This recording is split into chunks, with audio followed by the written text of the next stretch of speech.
Qua vediamo una torre addossata al nuraghe Ororio, una seconda torre perché questo era un nuraghe complesso, e vediamo il nuraghe in tutta la sua maestosità. Bello grande. Adesso facciamo il giro del nuraghe,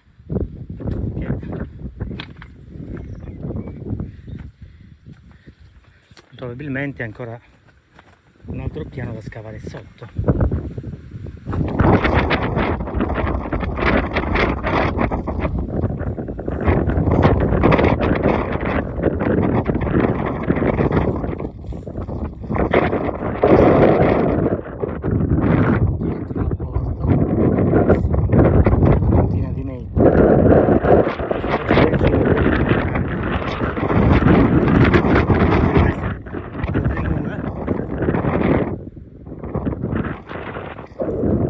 Circondavano comunque il perimetro del mare.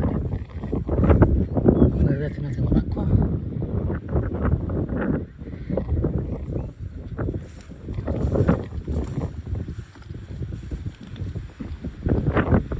E qua siamo all'ingresso del mare.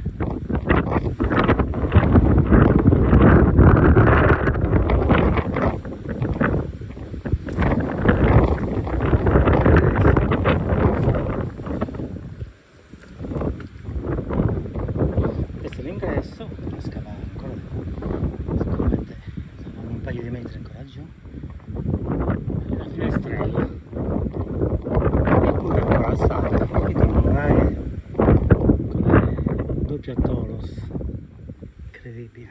Questo è un ingresso monumentale.